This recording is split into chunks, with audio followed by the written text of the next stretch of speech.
7টা সৃজনশীল লেখার মতো ধৈর্য এবং সামর্থ্য প্রথম দিনে অ্যাটলিস্ট বাংলা পরীক্ষার দিন অনেকেরই থাকে না, শেষ করে আসতে পারে না। কারণ পরীক্ষা দিয়ে বের হয়ে বলে শেষ করতে পারি নাই। 7টার তো প্রথমটা অনেক ভালো লিখছি, দ্বিতীয়টা একটু ভালো লিখছি, পরেরগুলা লিখে শেষ করতে পারি নাই। কারণ হচ্ছে অনেকদিন আমরা লেখালেখি করি না, একদমই লিখি না। 7টা সৃজনশীল লিখতে আমাদের 2.5 ঘন্টা সময় দেয়। আচ্ছা তুমি একটু বলো তো দেখি আমাকে, 7টা সৃজনশীল 2.5 ঘন্টার মধ্যে তুমি বাসায় কয়দিন প্র্যাকটিস করছো? গড়ে ধরে তুমি কয়দিন 2.5 ঘন্টা লিখছো? লিখো নাই। তুমি জাস্ট ওই দিনই, জাস্ট পরীক্ষার প্রথম পত্র, বাংলা প্রথম পত্র দিনই বোর্ডে গেছো, তোমাকে খাতা দিছে, প্রশ্ন দিছে, পারো আর না পারো লিখে শুরু করে দিছো। তার মানে কি ওই দিন হঠাৎ করে তুমি 7টা সৃজনশীল লিখতে গিয়ে তুমি দেখছো তোমার হাতের লেখা একদমই খারাপ হচ্ছে, তোমার টাইমিং ম্যাচ করতে পারতেছো না। 2.5 ঘন্টার ভিতরে যেখানে তোমার 7টা লেখার কথা সেখানে তুমি লিখে আসছো 6টা। তার মানে তুমি পরীক্ষার হলে 10 নাম্বার ছেড়ে দিয়ে আসছো, মানে তোমাকে 90তে 80 পাইতে হবে। ব্যাপারটা কিন্তু অনেক কঠিন।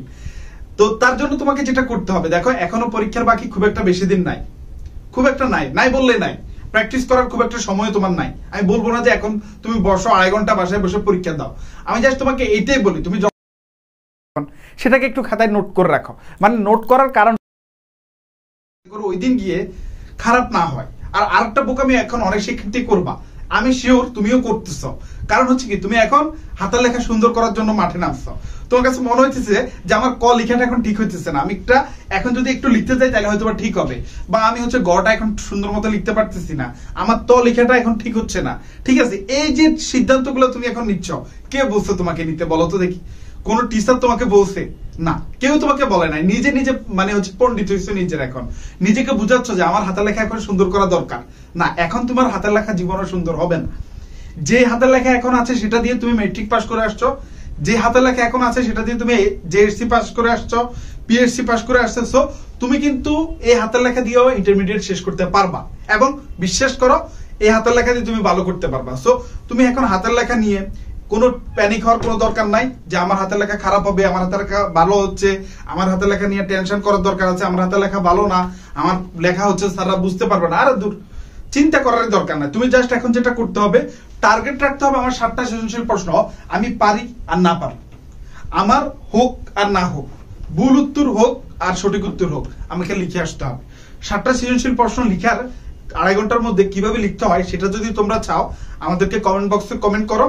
কারণ মনে রাখতে হবে 7টা সৃজনশীল প্রশ্ন লিখা যদি তুমি স্টার্ট করতে পারো, তোমার সৃজনশীলতা তুমি যদি হচ্ছে খাতায় দেখাইতে পারো, তোমার পরবর্তীতে যদি ইউনিভার্সিটি অ্যাডমিশন, ধরো তুমি ঢাকা বিশ্ববিদ্যালয়ের স্বপ্ন দেখতেছো পড়ার জন্য, সেখানেও কিন্তু রিটেন আছে। সো রিটেন কিন্তু তোমাকে সেখানেও সাপোর্ট করবে। রিটেন কিন্তু তোমার শুধু এইচএসসির জন্য না, অ্যাডমিশনের জন্য। ঠিক তেমনি ভাবে তোমার কিন্তু 30 মিনিটে যে 30টা এমসিকিউ অ্যান্সার করতে হয় তোমার, সেটাও কি তুমি অ্যাকুরেট টাইমে করতে পারতেছো কিনা? এমসিকিউ গুলো কি তুমি 30টা 30 মিনিটে করতে পারো, নাকি হচ্ছে তোমার 30টা সলভ করতে গেলে 32 মিনিট লেগে যায়, 30টা সলভ করতে গিয়ে তোমার 35 মিনিট লেগে যায়? সেটার দিকে তোমার খেয়াল রাখতে হবে। সো দেখো, রিটেন এবং এমসিকিউ এগুলো যদি তুমি এখন ভালো করতে পারো, ইউনিভার্সিটি তো ভালো করতে পারবে। আর আই নো দ্যাট তোমাদের এখানে অনেকেরই স্বপ্ন আছে বিশ্ববিদ্যালয়ে পড়া, আছে না? আমি তো বিশ্বাস করি আমার ভিডিও যতজন দেখতেছে সবারই স্বপ্ন হচ্ছে বিশ্ববিদ্যালয়ে পড়া। কারণ আমরা পড়ালেখা করি বৃহৎ উদ্দেশ্যে। যেমন আমরা এখন ইউনিভার্সিটিতে পড়ি, আমি ইউনিভার্সিটির ফাইনাল ইয়ার শিক্ষার্থী, ঢাকা বিশ্ববিদ্যালয়ের শিক্ষার্থী। আমার স্বপ্ন একটা সময় ছিল বিশ্ববিদ্যালয়ে পড়া, এখন আমার স্বপ্ন হচ্ছে আমি একটা চাকরি করব। সো আলটিমেটলি তোমারও স্বপ্ন কিন্তু একটা চাকরি করা। চাকরির একটা পথ হচ্ছে আমরা ইউনিভার্সিটি গুলোতে পড়া, পাবলিক ইউনিভার্সিটিতে পড়া। সো আমরা ঢাকা ইউনিভার্সিটিতে পড়ি, তোমার হচ্ছে এইচএসসির পরের দিন থেকে তোমার পরবর্তী জার্নি হবে একটা পাবলিক ইউনিভার্সিটি নিশ্চিত করা। তার জন্য তোমাকে কিন্তু পাবলিক ইউনিভার্সিটির প্রস্তুতিও নিতে হবে। সো সেখানে কিন্তু তোমার রিটেন এবং এমসিকিউ দুইটাই আছে। তুমি যদি এখন ঠিক টাইমের মধ্যে এমসিকিউ এবং রিটেন প্রিপারেশনটা কমপ্লিট করতে পারো, তাহলে কিন্তু তুমি পরবর্তীতে ইউনিভার্সিটি অ্যাডমিশন পরীক্ষাটা যেটা হয়, যেটাকে ভর্তি যুদ্ধ বলে, সেখানেও কিন্তু তুমি ভালো করতে পারবা। আর ইউনিভার্সিটি অ্যাডমিশন টেস্টের জন্য আমরা আমাদের ঢাকা বিশ্ববিদ্যালয়ের একজাক্ট শিক্ষার্থী, টু বি অনেস্ট, এখানে কোনো বাহতাবাজি নাই। আন্টি আঙ্কেল আপনারা শুনে রাখেন, বর্তমানে অনেক শিক্ষার্থীরা আছে যারা ইউনিভার্সিটি অ্যাডমিশন মানে ইউনিভার্সিটি শিক্ষার্থী না, বাট ইউনিভার্সিটির কথা বলে বলে পড়ায়। আমরা আমাদের আইডি কার্ড আছে, আপনারা চাইলে আমরা আপনাদেরকে আইডি কার্ড দেখাতে পারবো। বলার জন্য বলা, কারণ ইদানিং খুবই কন্ট্রোভার্সিটি হচ্ছে এটা নিয়ে, কারা ইউনিভার্সিটি স্টুডেন্ট কারা না, এটা নিয়ে অনেক কথা হচ্ছে।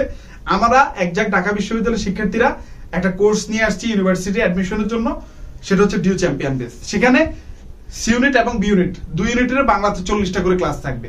সি ইউনিট বলতে বোঝা হচ্ছে ধরো কমার্সের শিক্ষার্থীরা, বি ইউনিট মানে হচ্ছে মানবিকের শিক্ষার্থীরা। বাংলা 40টা, ইংরেজিতে 40টা। তুমি এবার আর্টসের হও কমার্সের হও, তোমার 40টা ক্লাস থাকবে। আর সাধারণ জ্ঞানের জন্য সেখানেও 40টা ক্লাস থাকবে। সি ইউনিটের শিক্ষার্থীরাও সেই ক্লাসগুলো করতে পারবে।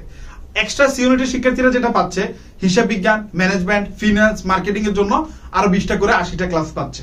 টোটালি সি ইউনিটের শিক্ষার্থীরা 200টা ক্লাস পাচ্ছে, বি ইউনিটের শিক্ষার্থীরা 120টা পাচ্ছে। এখন বি ইউনিটের শিক্ষার্থীরা বলবো যে আমরা কম কেন পাচ্ছি? আরে বাবা, তোমরা কম পাচ্ছ না, তোমাদের 120টা ক্লাসে এনাফ, কারণ তোমাদের সাবজেক্ট 3টা, ওদের হচ্ছে সাবজেক্ট হচ্ছে টোটালি 6টা না 7টা সাবজেক্ট বলতে গেলে এক প্রকার, ঠিক আছে?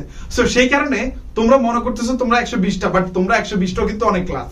ওরা 200টা ক্লাস হলো, ওরা কিন্তু কম ক্লাস, ঠিক আছে? যাই হোক, আমাদের এই কোর্স ফিটা হচ্ছে 3000 টাকা, কিন্তু না 3000 টাকা না, আমরা তোমাদের বড় ভাই, আমরা শুধু শিক্ষক না, আমরা তোমাদের বড় ভাই। আমিও কয়েক বছর আগে ইউনিভার্সিটি অ্যাডমিশন দিয়েছি, আমি জানি এই সময়ে অনেকেরই ক্রাইসিস থাকে, অনেক হচ্ছে অনেকভাবে হচ্ছে অনেক প্ল্যাটফর্মের সাথে যুক্ত হয়ে অনেক কোর্স করে। আমাদের হচ্ছে 3000 টাকা না, আমরা কোর্স ফি করতেছি 2500 টাকা। তবে এখানে জাস্ট একটা কন্ডিশন আছে, সেটা হচ্ছে আমরা প্রথমে 100 জনের জন্য 2500 টাকা নিব। ভর্তি হওয়ার জন্য আজকে ভর্তি হয়ে যান, আমি প্রিফার করবো আপনি আজকে ভর্তি হয়ে গেলে সুবিধাটা হবে, আমরা আপনাকে এইচএসসি সাজেশনটাও দিব। এবং আপনি যত আগে আমাদের এখানে ভর্তি হবেন, আমি আপনাকে হচ্ছে যেটা দিতে পারবো, আমি আমার বেস্ট আউটপুটটা আপনাকে অ্যাডমিশনের জন্য তো দিতে পারবো, এমন না আমরা এইচএসসির জন্য দিতে পারবো না। আপনাকে আমরা এইচএসসি সাজেশন থেকে শুরু করে আপনাকে গাইডলাইনটা, সো আপনার পকেটে যদি টাকা থাকে, এটা ভাববেন না যে আমি হচ্ছে এইচএসসি শেষ করে ভর্তি হব। আপনার পকেটে যদি টাকা থাকে তাহলে আপনি আজকে ভর্তি হয়ে যান, কারণ দেরি করে কি লাভ? আপনি তো ভর্তি হবেনই, আমাদের কোর্সেই তো ভর্তি হবেন, তাহলে এখনই ভর্তি হয়ে যান। ভর্তি হওয়ার জন্য আমাদের এখানে যে 2টা নাম্বার দেওয়া আছে, 01829568705, এগুলাতে আমাদেরকে জাস্ট একটা কল দিবেন, অথবা আমাদের ফেসবুক পেজে জাস্ট একটা মেসেজ করবেন, আমরা আপনার সাথে পার্সোনালি কথা বলে নিব। কোর্স ফি আমরা প্রয়োজনে আপনার সুবিধার্থে আমরা আপনার জন্য হচ্ছে ফ্লেক্সিবল হব, বাট আমি চাই আপনি ঢাকা ইউনিভার্সিটিতে আসেন। আমাদের কোর্সের ক্লাস শুরু হবে অ্যাডমিশন মানে এইচএসসি পরীক্ষা শেষের পরের দিন থেকেই, সো দেরি করার কোনো অবকাশ নাই। যারা পড়াবে সবাই ঢাকা বিশ্ববিদ্যালয়ের শিক্ষার্থী, সময়ের সাথে সাথে আপনার যেটা প্রয়োজন সেটা আপনাকে দিব, আর নয় উদ্দেশ্যহীন সময়। এখন জাস্ট হচ্ছে যেটা দরকার সেটা আমরা করতে হবে, ঠিক আছে? সো এই হচ্ছে আমার কথা। সবাই ভালো থাকেন, সুস্থ থাকেন। আসসালামু আলাইকুম।